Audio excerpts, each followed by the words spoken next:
Hey everyone, I'm AG Squared, here to talk about 8 lies around real estate as provided by Caleb Hammer. But I'm going to offer something very few people can, and that is a perspective from both a homeowner as well as an individual investor. See, I've purchased and moved into 5 homes as a homeowner, converting them to rentals after each move, as well as purchased 3 additional homes as an investor. Let's jump right to it. Lie number 1: if I can't afford my dream home now, I should keep renting. This is only applicable for aspiring homeowners, not investors. Caleb nails why this is a lie. If you wait for perfection, chances are it won't ever happen. Instead, do 3 things. First, gain a strong awareness on your income, expenses, and define your budget. Second, create a list with both must haves and nice to haves for a home. Be very honest here about what's an absolute must have over the next 5 years. If your list is only filled with must haves, you're not doing this right.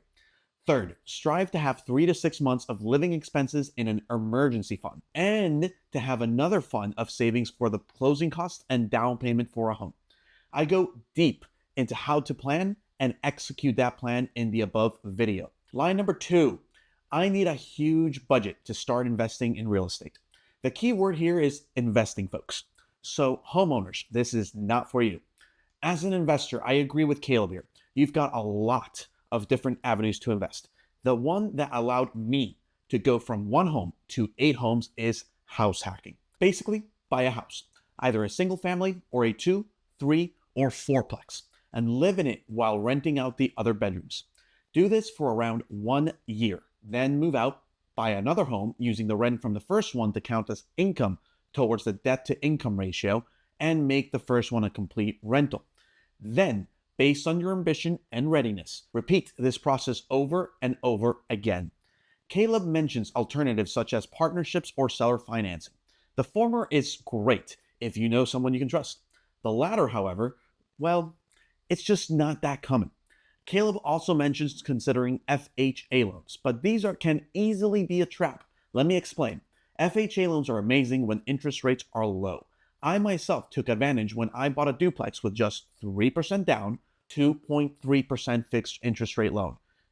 Amazing. But when rates are high like they are today, FHA loans may not make sense given how much higher the monthly mortgage will be with a lower down payment. Also, the limitation that you can only have 1 active FHA loan at a time doesn't really make this a very good option to mention for investors. Line number 3: high interest rates means it's a bad time to buy. As a prospective home buyer, interest rates have nothing to do with whether it's a bad or good time to buy. The only time it's a bad time to buy are due to one of the 4 reasons.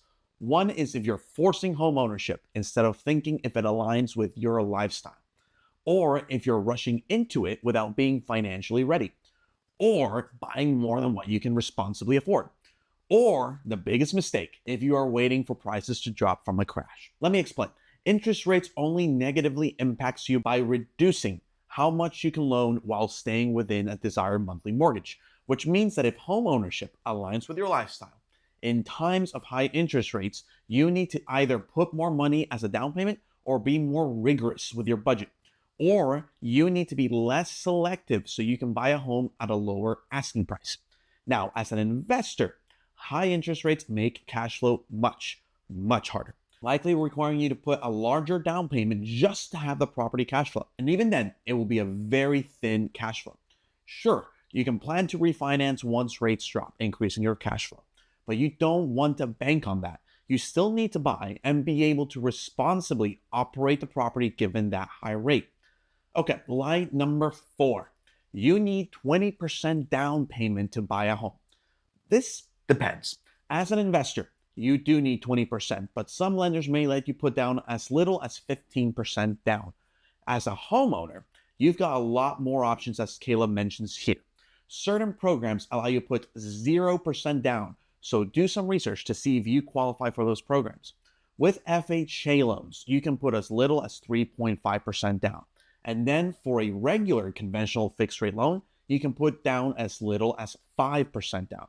But again, the key trade-off here is that when interest rates are high, The less you put down means a ton of interest and ultimately a much higher monthly mortgage. My recommendation, no matter whether you put 0% down or 50% down, is to prioritize two things.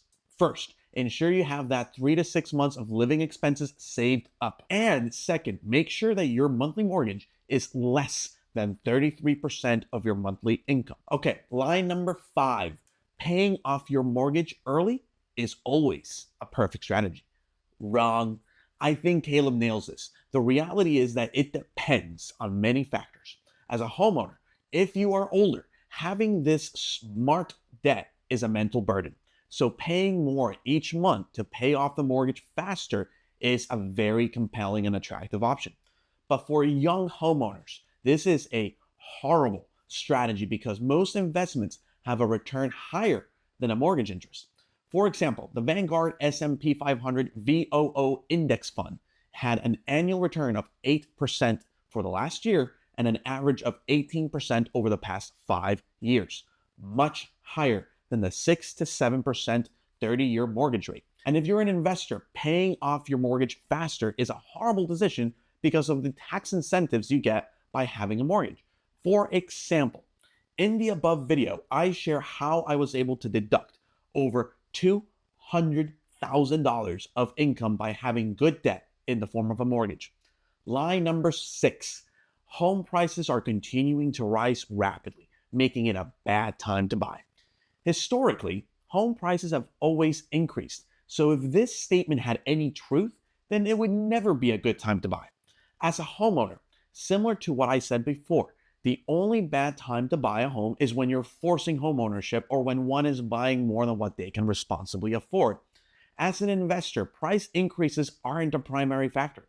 It's the potential cash flow that matters, which is influenced by the type of home, the location, and the interest rate.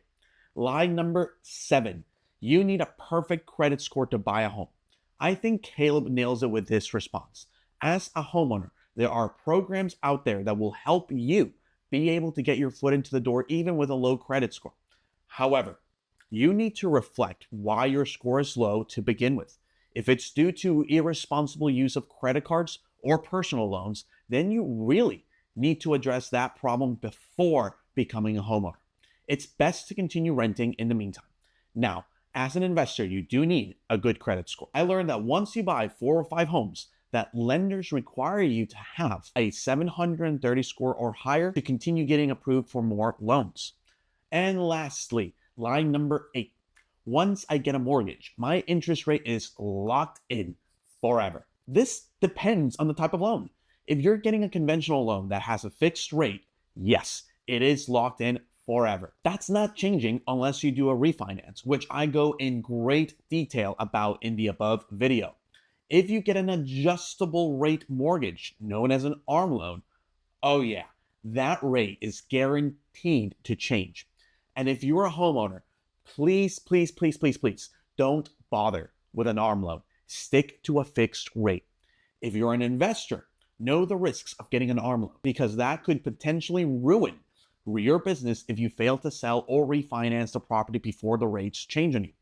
All right, folks, that's it for today. Please like this video and consider sharing it with others. And if you are interested in learning more about home ownership, real estate, investing, and DIY do-it-yourself repairs, maintenance, and renovation projects, go ahead and subscribe to my channel. As always, folks, thank you for tuning in, and till next time.